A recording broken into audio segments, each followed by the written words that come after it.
Welcome, everyone, to ECPG Live. I am Tana Russell with the Evergreen Council on Problem Gambling. And this is a bit of a special episode. We are celebrating ECPG's 30th anniversary year. So we've got some fun stuff in store for you and some very fun guests coming on board with me today. With that, Rob, let's go ahead and bring in our guests for you. And I'm going to give them a minute to introduce themselves for everyone. They all have known each other for a very long time, but some of you might not know who these lovely people are. Maureen, would you like to start us off? I would be thrilled to start. I'm so excited to be here with Chuck and Ty. We have had a lot of fun and a lot of hard work over the years together. They have both been friends and mentors. So I'm excited to share some history today as the executive director of the Evergreen Council on Problem Gambling. I will be starting my 16th year on November 1st, which to me is quite a milestone. I've never worked anywhere that long. Says a lot about the organization and the people who are in it and the work we do. I got involved in the field in 1998, and Chuck was a big part of that involvement. I'm sure we'll talk more about that later, so I'll leave it there for now and let Ty introduce himself. Hi, my name is Ty Lostetter. I am the current president and board member of the Evergreen Council on Problem Gambling. Actually, it's now that Maureen has reminded me, it is also my 16th year of being on the board as we joined the organization together. And it is true, I am quite excited to be here. I am also, my other capacity or other roles is I'm a professor in the Department of Psychiatry and Behavioral Sciences at the University of Washington, and a member of a group of researchers known at the Center for the Study of Health and Risk Behaviors. My shout out to my C-Trub people who might be on, who study basically risk and health behaviors and helping people, which is why I got involved in the organization, because I too was influenced by Chuck Maurer and the research and the work that was going on here at ECPG. And at that time, it was the Washington State Council on Problem Gambling. So that is when I joined, and we have clearly rebranded ourselves to the Evergreen Council on Problem Gambling. But Chuck Maurer is also a friend and colleague that I have admired, and so followed in his footsteps and became a psychologist and also joined the board. So, and I joined the organization at the same time as Maureen, so we have kind of grown up together. So, Chuck? Hi, I'm Chuck Maurer, and I'm recovering from the Globe and the Euro music. So, us retired folks need a little more lag time. Anyway, I've been around since the beginning, which really began well before 30 years ago. I've been president of the council, president twice, I think, of the National Council, and was on the board forever. I'm retired as a clinical psychologist and gambling counselor, and miss the vitality of this council. To know where we started and to know where we are now is just an incredible mind trip. So it's a wonderful way to celebrate a lot of progress over the years and to have fun together. Excellent. Absolutely. And Chuck, could you tell us a little bit more about how the council started and a little bit about its beginnings and impact on our field? Sure. I think really the genesis began actually back in Ohio when I was an intern at Brecksville VA Hospital. My future wife, who I met there, was the research librarian, and she did the first known literature search on compulsive gambling. And Bob Custer, whose name should be familiar to most folks, was chief of the medical staff. So I met Bob back then. I went in the Air Force for 4 years, gained a lot of experience working with addictions, particularly alcohol. And when we moved out to Seattle, Bob came out for a VA site visit. He was in charge of all outpatient programs for the VA. And he said, I'd really like you to consider working with gamblers. And I fell out of my chair saying, what do you mean? I had no idea that people had issues with gambling. He had set up the first residential treatment program at Brecksville, VA, back in the late 70s. And that led me to start to reach out to find people who knew something about this. And that was well nigh impossible. There were no experts anywhere near here. So I ended up being invited, first being screened very carefully by the local GA group, and ended up spending about 10 months every Tuesday evening going to GA meetings, and hooked up with the National Council, became a member. This is in the late 70s. That led to a couple folks approaching me about setting up, there was beginning to be momentum and people being drawn into this. In fact, Ty, I hooked up with Alan Marlott at was it called the Center for Addiction Services, or? You're muted, Ty. You're muted, Ty. Everyone's favorite phrase. You're muted, Ty. It is. That was the Addictive Behaviors Research Center that Alan started. Yeah. So the momentum gained, and we eventually set up a task force. We got some seed money from our guardian angel back in those days, who was Sharon Tolton. She was worked for the Gambling Commission, and she gave us a grant of $50,000, which kind of started the ball rolling very slowly. But I think one of the foundation stones that for me has been critical over the years has been our ability to be opportunistic in a positive way, as well as to be collaborative with everybody that we could be, and not rule anybody out or rule anybody in. And that then led to the establishment of the Washington State Council. We had a trial run with an initial executive director that was sad, didn't work out. And then Deborah Miller Rost, who had been involved with me at the State Psychological Association, became the first administrative director. And we were not often running, but we were often moving steadily. So that's a quick. And if I remember some things you guys said earlier, the council became a council in 91, an affiliate of the National Council in 92, the next year. Right. That's correct. That's awesome. Yep. And let's go on to Ty, but we'll circle back around to a few things here. So Ty, you've been with ECPG on the board for 16 years. Yes. What are some of the changes you've seen in that time, and any moments you're particularly proud of? There are lots, and it has changed dramatically over the years.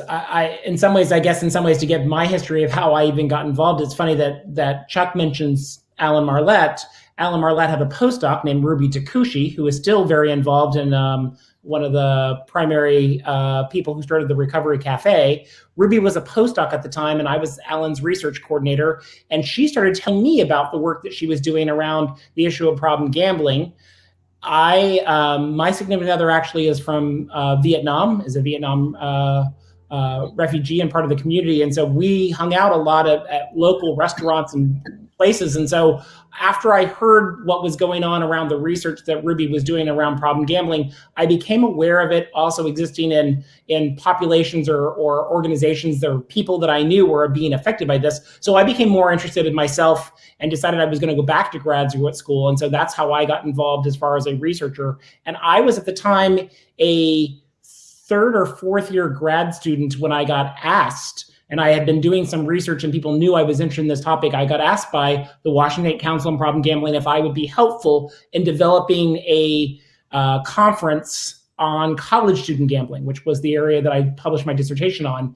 And I said, yes, jumped at the chance. And that's when Maureen also came on as, at that point, not quite the executive director, but was hired to help us put together that conference. And so we were just talking about this backstage, but it really was that I was doing the stuff around campus and getting speakers and trying to get that doing. And Maureen was handling all the ability to get us funding and people who would actually fund this conference and registration and all of that. And so we had that very first conference 16 years ago at UW campus. And that kind of changed the trajectory of the organization. And we really both continued to work. And over that time, we have moved from now being able to help sponsor treatment, which was a thing that we had not done when we first got there. We have worked on developing relationships with our tribal partners and helping tribal communities. We have worked with Hispanic populations, Asian populations, around kind of getting into subgroups who might be affected around problem gambling and may not culturally have ways in which they talk about it or things like that. And so we have these experiences over.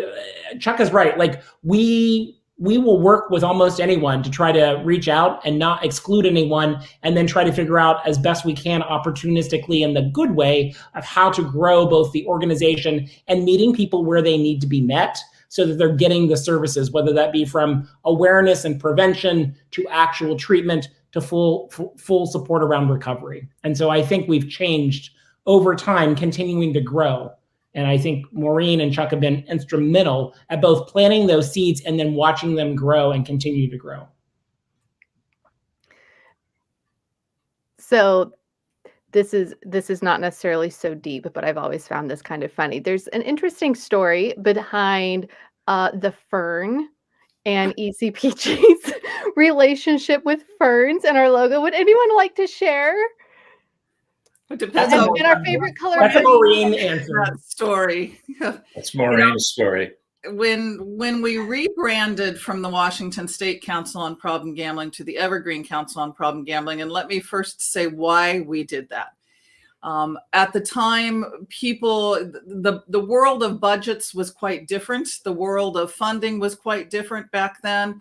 And many people thought when they heard our name, Washington State Council on Problem Gambling, that we were a state agency and that we had a massive state budget and nobody needed to worry about us. So that was clearly not accurate. We are a small nonprofit 501c3 organization with a dedicated but very small staff, and funding was crucial. And so was our desire to reach out throughout the Pacific Northwest and maybe even beyond that, which we have done. We have partnerships, as you might have noticed in Canada. We just had someone who was part of our Four Directions conference there.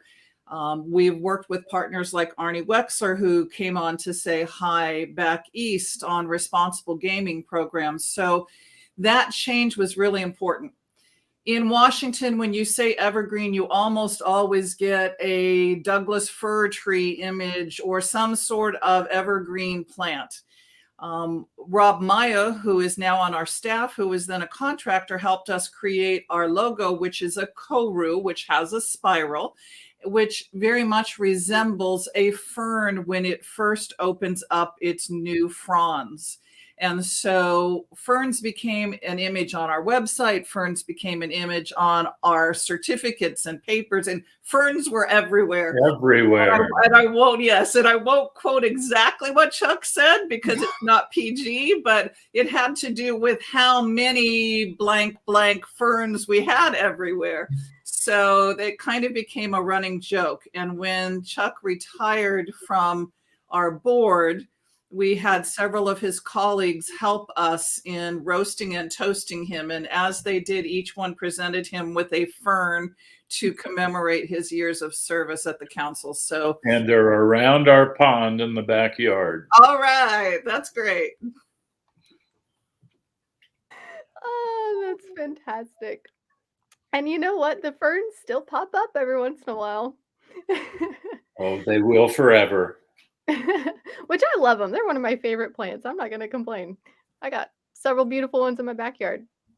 All right. So, Maureen, tell us a little bit about the changes you've brought on since you've been with ECPG and what's next. Okay. Well, first of all, it's never just me.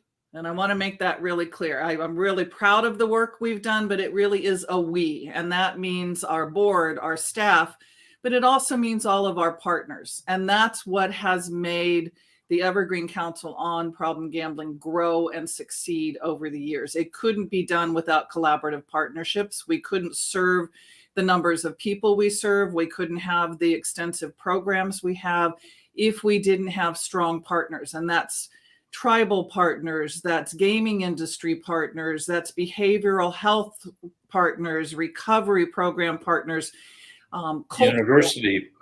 university partners, and high school as well, all levels of education. So for me, that has been the hallmark of how ECPG has been modeled for at least the past 16 years, if not previously, is developing those partnerships that allow us to continue to enhance or expand programs, particularly in difficult times like we've had the last 2.5 years. Funding has been uncertain. There are so many concerns in the world around public health issues and mental health issues. And how does that dovetail with the work we do? So those are all really important things. You know, when I got involved with this organization in 1998, which was before Ty and I came on as actual employees and volunteers, I worked for the lottery, the state lottery. And I was fortunate enough to get involved with the council as part of what was a very progressive thing at the time. And that was the industry work group that the council started, which brought in people around the table who were from tribal gaming, who were from the Gambling Commission, the lottery, horse racing, probation officers, you name it. And that was unheard of at the time. But it's that kind of developing awareness of the issues that is really important. Because what does the future look like? You know, in a perfect world, it would be to reduce, and no, not even reduce, but to eliminate the stigma and barriers that we have to care. And that's a very broad visionary goal. So let me break down a few more specific items. One would be to continue to work on integrating problem gambling awareness, prevention, treatment, recovery services throughout the mental health, public health, primary care services, to treat the whole person by recognizing individual needs. We have some really good tools for treatment and prevention that are broad, but when it comes down to it, we need to use those evidence-based and culturally sensitive practices to meet each individual where they are. And that means highly skilled, highly trained providers who can understand what services they can provide and also understand what it's important to step back and refer to someone else if they can't do that. So that would be one area that I would love to see in the future. Second area, obviously, always expanded funding support. I mean, you can't live and work in this day and age, particularly as a nonprofit. That means industry support, and not just casinos and not just commercial card rooms, but let's look at gaming manufacturers. Let's look at sports wagering folks, especially federal funding. We don't have any strong federal recognition for the need for funding, much less we have no dedicated federal funding at all for problem gambling, gambling disorder. That trickles down to all areas of federal support, from prevention, treatment, research, Medicaid. Gambling disorder is still not covered by Medicaid, although we're seeing some movement there. So if problem gambling and gaming issues remain hidden addictions, how can we support people who need the services they need? So that's a very big, broad goal as well, but very important. And last, if I have to narrow it to 3, would be more robust gaming industry, responsible gaming, and consumer protection initiatives. We have to go for the full continuum, from awareness and prevention to treatment to maintaining recovery and recovery support systems. And so that's really important that the industry get involved and take a really strong corporate social responsibility stance based on research. That's the other area we have no funding for. We need more research. And if we're going to do responsible gaming initiatives, we need to know the solid research about harm reduction, consumer protections, and prevention tools that work. So those would be probably my big 3. There's lots of others that come within those, but I would start there and ask Chuck and Ty what else they would comment on. Well, I would certainly like to see us continue to work on being recognized by HHS as an area of concern. And I don't think we've gotten there yet. Maybe I'm out of the loop. Have we gotten?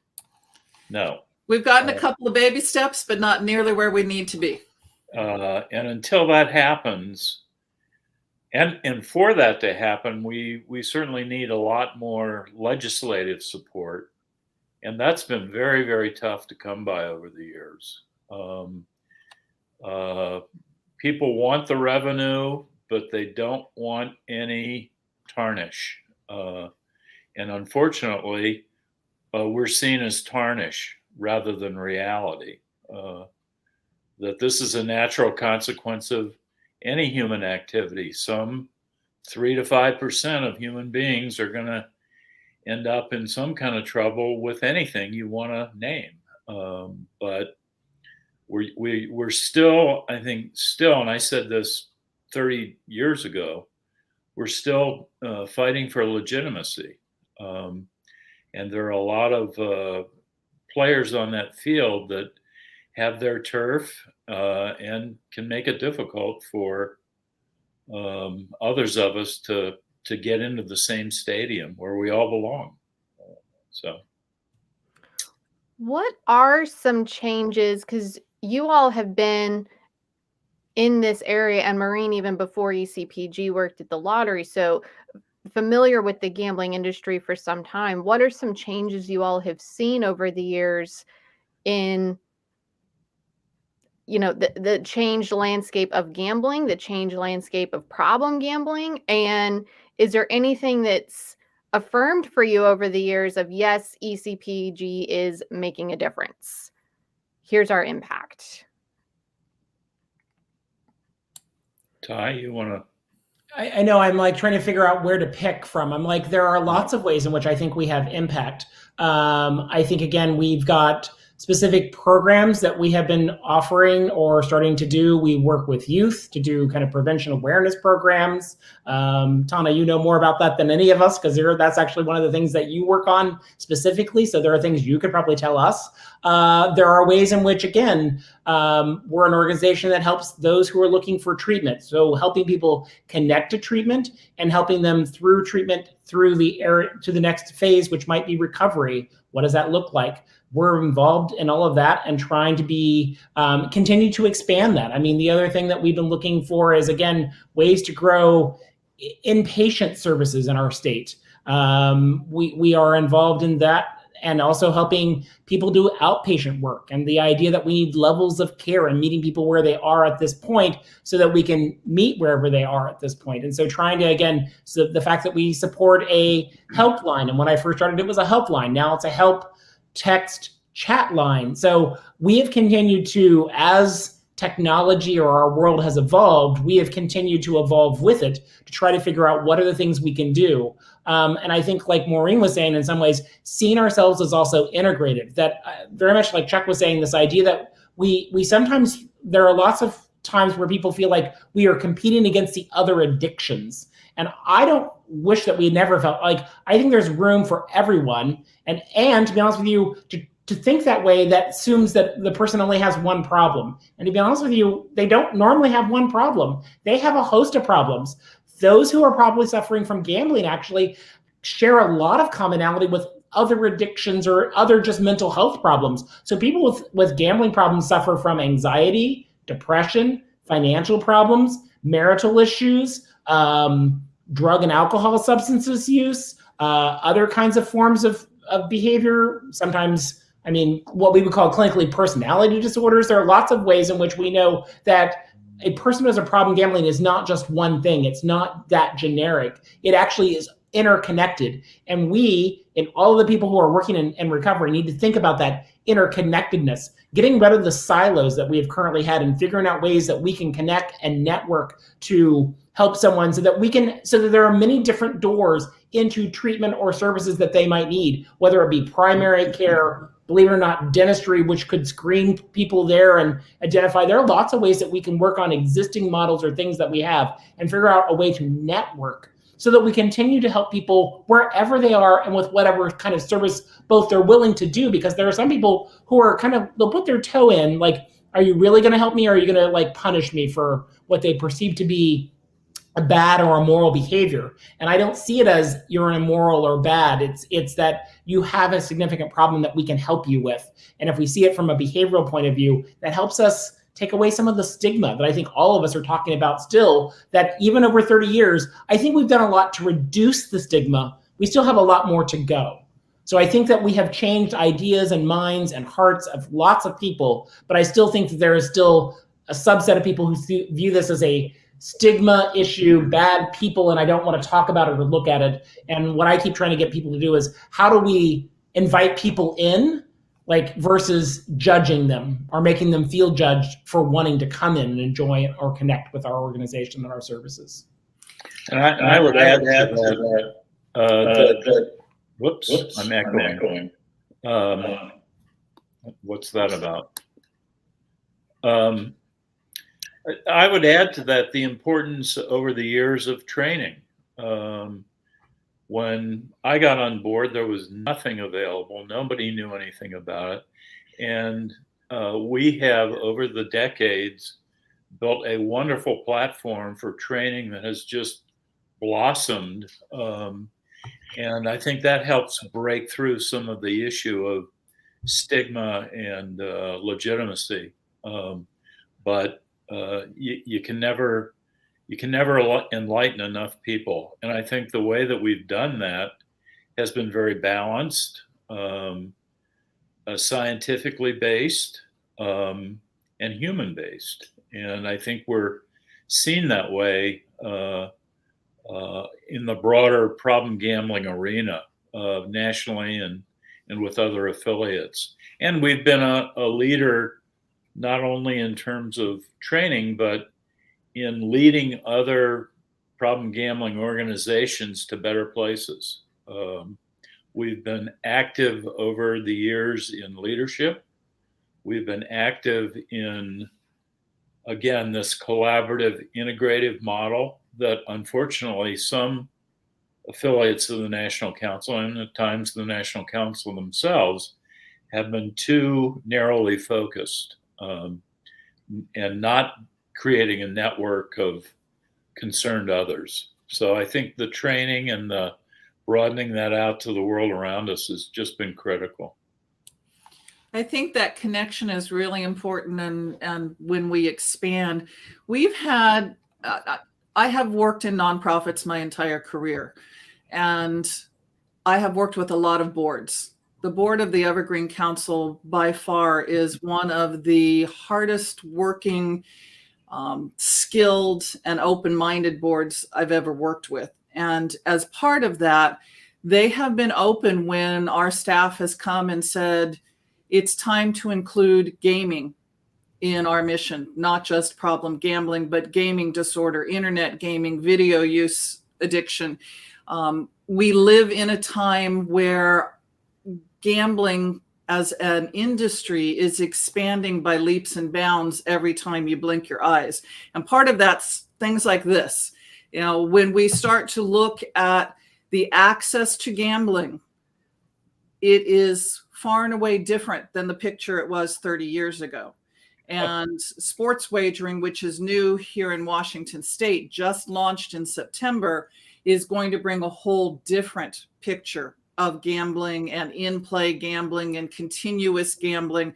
There's a vast difference between buying a lottery ticket once a week or once a month and waiting for the numbers to be picked, to being inundated by marketing messages that are targeted to individuals to say, do you want to make a bet before the second quarter is over? Do you want to make a bet on a particular player? So we're looking at a very different type of gambling. We also are looking at the blurring lines between gaming and gambling. What is a social casino? What does it mean to have free gaming that you have to pay for? So there are a lot of questions there, and there are a lot of questions that bring in younger and younger people affected by the issues that we've always dealt with. So part of our job is to look at how do we balance our technology. I mean, we're here today during a pandemic because we can come together virtually. There are great positives about technology, from educational tools to brain stimulating abilities.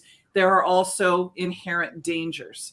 And so that's part of what our mission has always been, is to be not anti anything. We're not anti-gambling. We're not anti-gambling. We're not anti-technology, but to say for those people who are affected some way negatively, whether that's the individual themselves or family members, which we've done a lot to work on, whether it's someone who speaks English or someone who needs services in Spanish or an Asian dialect. That's what we have to do to better serve people and to recognize that if you're a small percentage, you don't care. All you know is that you or someone you love is hurting. And that's what our goal is, to help those people who are hurting. You know, I started becoming familiar with the addictions field back in 2007. And I can remember in those early years of my experience feeling like everything was siloed, right? There's mental health and then there's addiction, and the two shall not be friends. Right.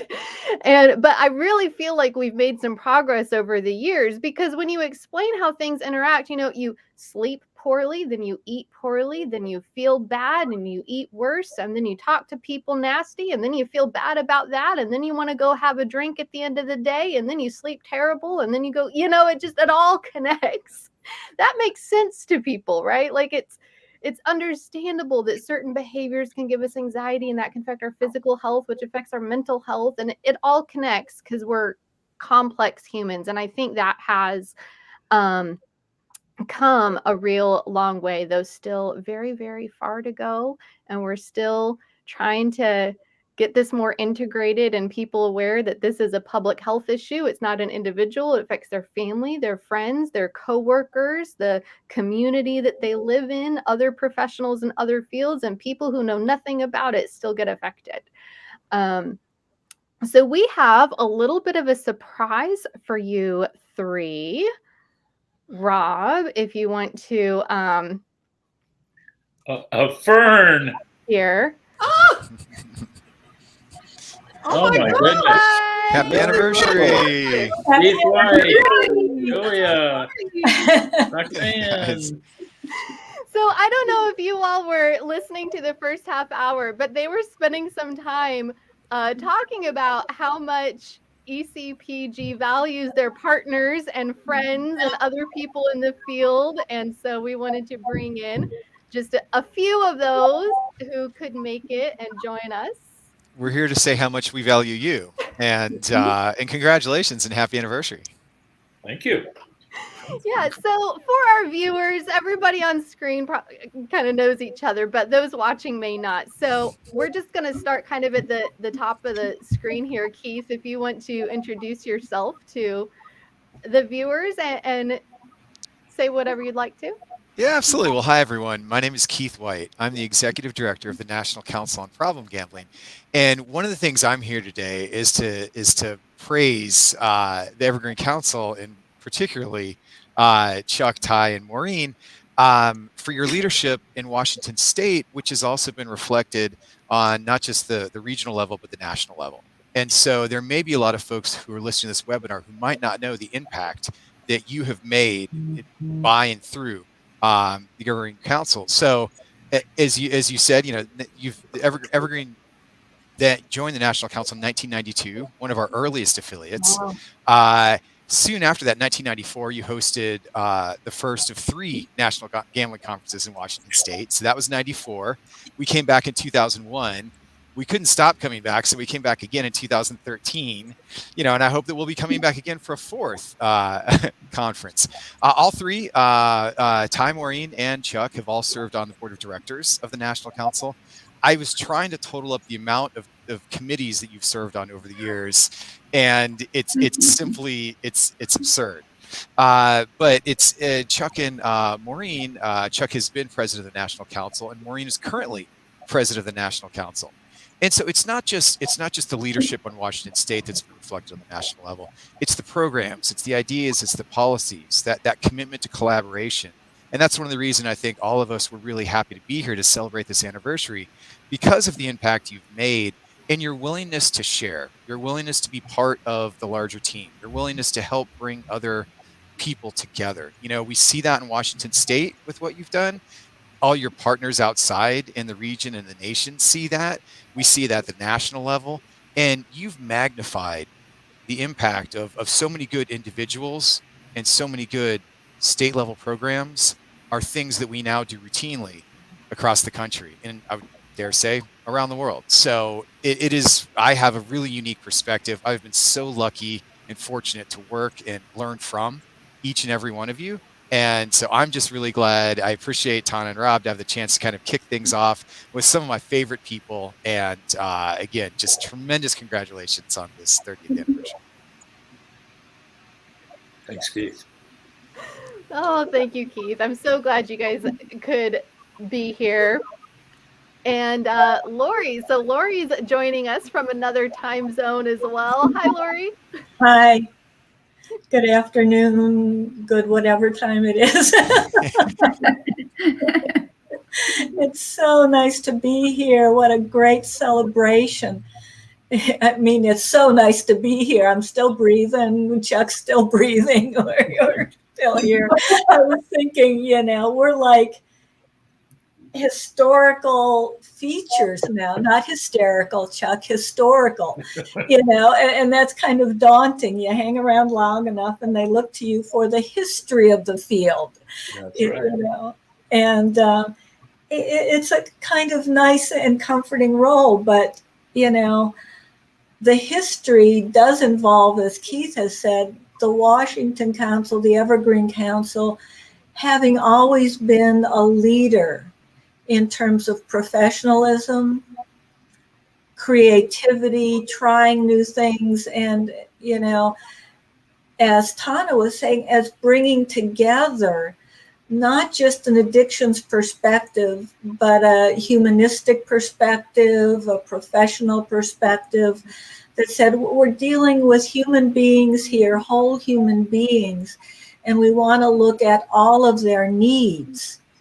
And what's the most ethical and professional way of doing that includes and incorporates people in recovery and that perspective, and psychologists and social workers and addictions professionals.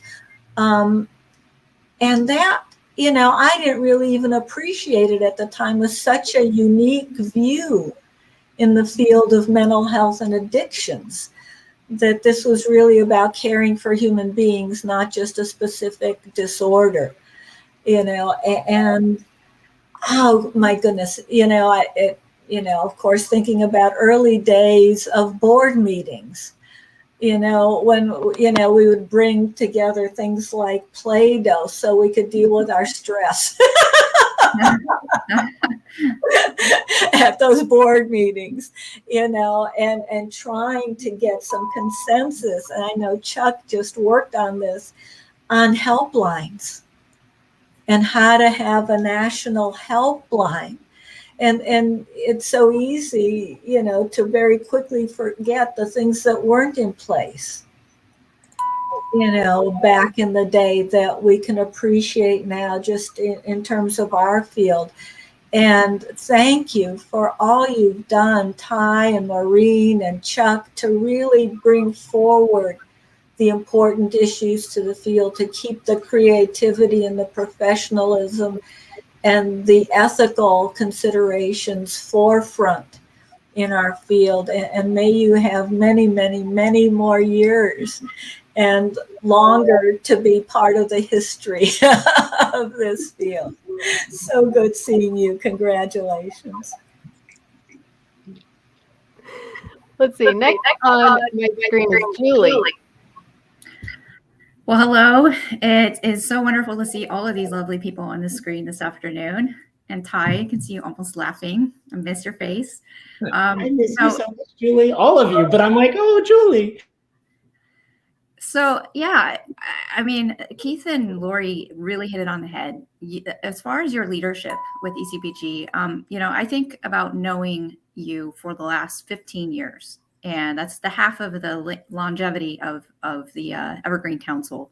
And having met Maureen, who just elevated and elevates every single project and every initiative, every effort, every communication, and I cannot think of anybody that that really exemplifies the professionalism of our field more than the Evergreen Council, from every single thing that you do. And that's why in Oregon, having been on a community public health level to an executive of a nonprofit level of your sister organization to the south, I so much appreciate your mentorship as a council, and Maureen's mentorship as a human.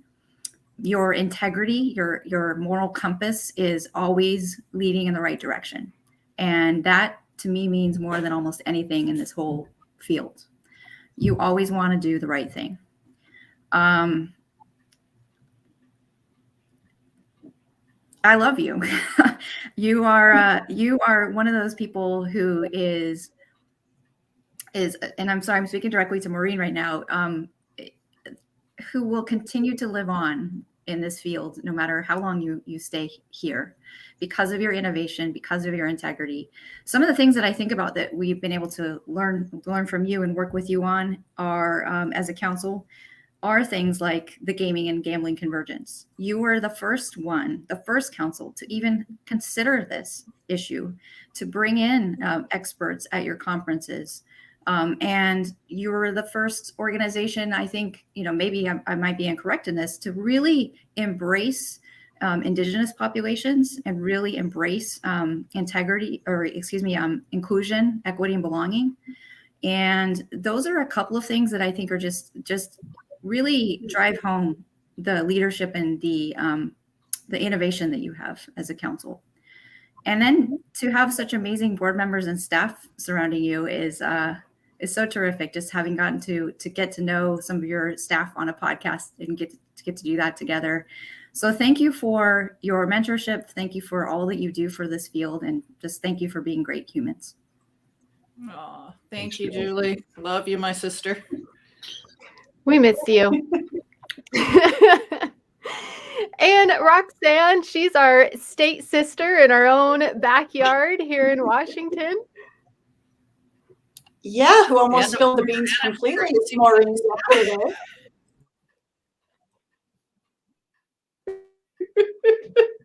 We saved it. I asked her what we were gonna do, because we were supposed to have this rehearsal during the gambling commission meeting, and she was like, what? So anyway, I'm glad though to be here today, really happy.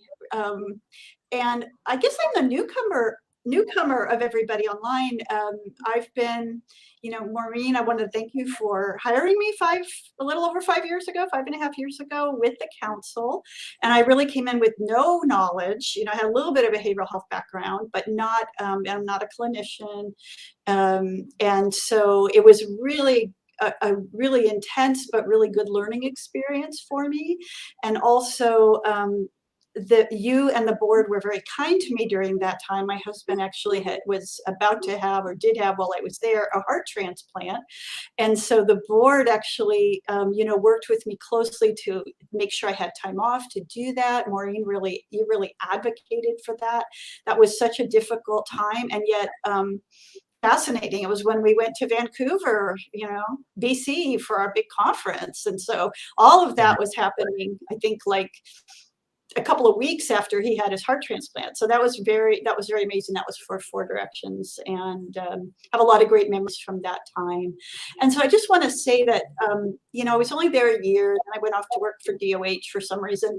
But so much of what we talked about during that year are things that are now either happening or really, being raised in the problem gambling task force, that I heard about 5 years ago from you. And so it's just exciting to see that happening. But that really did, the initiation of me into the problem gambling world was completely through ECPG, and I feel like it served me so well coming into this position. I would not have been at all qualified for this job if I hadn't had that year with ECPG. So, I have sticky notes. You know me, I have sticky notes. I want to make sure I say all these things. So I also just want to say that you have great staff, and I want to thank Tana and Kathy Bishop and Rob Maya. Am I leaving anybody else out, Maureen? That's it right now. You covered it. Okay.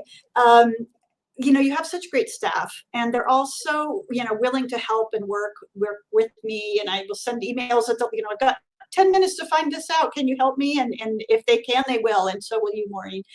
And I feel like we've been having a great working relationship around like changing the WACs, improving the state rules around how things are done around problem gambling, working toward lowering barriers on the certification committee, and then also, just the work that ECPG is doing. And we're talking about, well, how can we make this easier for folks to get certified in our state, and what would that look like?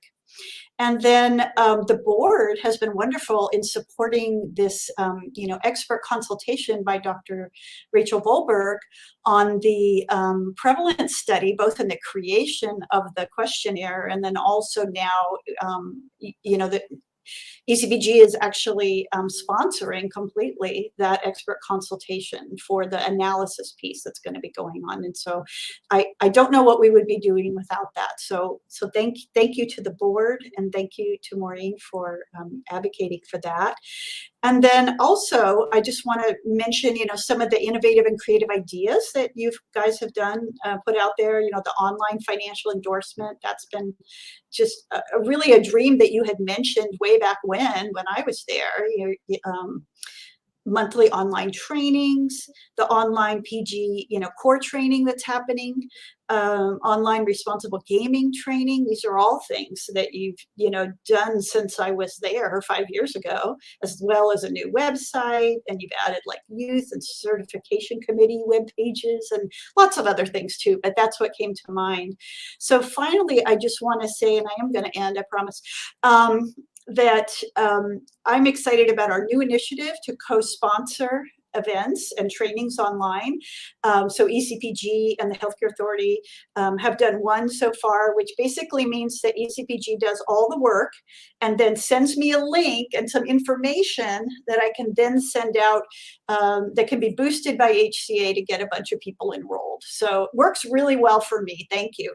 And I'm very excited about that because I know we want to reach out to more behavioral health and more behavioral health clinicians about the opportunity to become certified gambling counselors.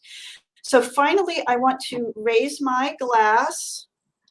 Maybe Maureen can see that. Evergreen glass. I'm going to pour some Pepsi in it. And I'm going to toast you all for 30 years. So thank you for the opportunity to speak. Cheers. Yeah. Cheers.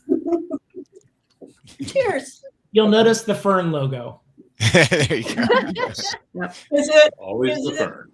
Is that not the current one? That's It yeah. is. No, that is That's the you. Koru. Yep. Yeah. You're on brand. Okay, That's okay. good. On brand. What was there? You got it. I think I might have got this to the 25th. I'm not sure, or maybe it was. We haven't changed it yet, though. We have a board meeting this afternoon. We may be asking for new changes for the next 30 years. So Wow. I want to Chuck is thank just all of you, because you are incredible representatives of our partnerships at every level, in our backyard, in our region, in our nation, internationally, trainings, services. You picked the perfect group, Tana, to come on, because there couldn't be better representatives that highlight the fact that every success we've ever had has been because of partnerships. And thank you all for helping us make that happen and being our mentors. I really appreciate what you said, but Keith, Lori, Julie, Roxanne, every single one of you has brought incredible insights and perspectives that help guide us on where we're going to go next and what we're going to ask our board to let us do. So thank you for being there in our back pocket to help with that. Feelings mutual. Yeah, we've learned so much. You've learned. It's all. This is the model. This is how it should be working. Multiple levels, multiple people engaged across multiple domains. I know Ty. There's a lot of prevention science here, right? This is how it's supposed to work. And so, thank you for being a great proof of concept for 30 years. This isn't just a flash in the pan. This is a lot of hard work. I remember working with Gary Hansen way back when. I mean, this has been the effort of decades. And it's thrilling. I mean, I was going back through some old pictures, and I think the Washington Council has been represented in some form or another in these, at the national level, at the regional level, at the state level, since you were founded. And that's a great hallmark of achievement. It's really fun. I know since I came on board, and Chuck was on the National Council board at the time, for the last 16 years, there has been continuous representation of a Washington State representative on the National Council board. And I don't know if any other state can say that, but I'm pretty proud that we have always had somebody elected to service at that level, and that Chuck had 2 terms as president. I had 2 terms previously as president. I'm as president again now. So I think that's a pretty impressive national record too. I'd love to find out where we stand there. Well, look, yeah, and that's a great question. I can't imagine there's anybody else would come close. The level of sustained involvement. It's just, yeah, yeah. We'll look, but I'm sure that is absolutely the record. Well, I want to thank you all as well. And when people ask me why I do and get involved, I tell people it's actually, while the idea of helping people generally always makes me feel good, is actually the people I hang out with. So to be honest with you, some of you are some of the dearest people I know. I actually someday hope that we will have a conference again in person so we can actually hug, because it's been years since I've seen many of you. So it is one of those things where I will say, I love seeing you online, and this is lovely. Several of you I follow on Facebook myself. So it is one of those things where I get to at least vicariously get to see what's going on in your lives. But this surprise was awesome, so thank you. And it is lovely to see all of you. But yes, you, as Maureen was saying, you inform us and help us become better people as well. So it is both. And when people ask me why I do what I do, I'm like, because the people I work with or the people I hang out with who work and care about this stuff are some of the most incredibly kind, caring, compassionate people I've ever met. And it's why I keep doing it. Like I imagine, like in my head, I'm like, when am I going to be done with this? And I'm like, never quite done, because everyone is just so, like, they won't kind of let you go, because you like Chuck, we won't let him go because we love him so much. So I agree. And I'll just say, so I'm the youngest person associated with ECPG here. I've just been with the company 2 years, and so I thought you were going to say literally youngest, Tana, because you well, are. That probably as well. Thank you. Yes. So I've learned even more about ECPG just in doing this episode with you all. But it's really been an honor. Everything they've said is so true. The staff, the leadership, the partners, the board. It's really just a very fantastic work environment and work field. And I feel like I can speak for everybody here. Thank you to everybody across the country doing this work and the tireless hours and stress and tears of sadness and joy that go into, fighting to save lives and help people access more help and all of that. And so there's amazing individuals in this field, from tribes and state agencies and treatment facilities and clinics and people in the gaming industry on their end promoting RG. It's really just inspiring and fantastic. So thank you to everybody for all of your work there. Well, and Shauna, I want to thank you and Rob again, because in my career, I have done an awful lot of oral histories with zoos, with lotteries, with mental health organizations, and they've usually been a tape recorder and a sit down with a pad and paper, or in more modern times, perhaps a video camera in a little hotel room somewhere. This is the best way to do an oral history I have ever seen. I think they should all be done this way. It's much more fun and interactive, and I really have enjoyed spending a little bit of time reminiscing with good friends. Excellent. I'll tell you, listen, Maureen knows everything, and trying to keep this a secret from her has been a real challenge. I'm like, don't ask me who I'm meeting with. I'm meeting in secret with people. Yeah, we're getting emails that are saying top secret, do not, Don't say anything. Yeah. And It certainly helps me understand Roxanne's dilemma yesterday. So it all is clear now, Roxanne. To be fair, I we just- were in so many I meetings. forgot about the top secret part. And I'll let everybody else in on another inside joke that has been really fun about planning this. It involves Julie. So for those who don't know, we have a podcast. It's called Connections, Healthy Gambling and Gaming Podcast. So everybody, please look it up. It's great. And Julie helped us start that. And we got to do a surprise bomb for Julie. She was really not expecting. And so getting to have her in here to do a surprise bomb back to Maureen, I knew it was a bit of sweet retribution. I think, Julie, this deserves another meal somewhere between Vancouver and Olympia, Washington. So we got to get it set up. You got it, sister. All right. Well, this was fantastic. Thank you, everyone. Did you have any last thoughts or anything? Thank you, all of the viewers and comments in the chat. We appreciate it. I would just ask real quickly if any of our bombers here have anything to add to real quick in a perfect future. What's the next step? Because I covered a few things, but I'm sure you all have different perspectives from where you sit as well. I don't want to keep going first, but I'll jump in.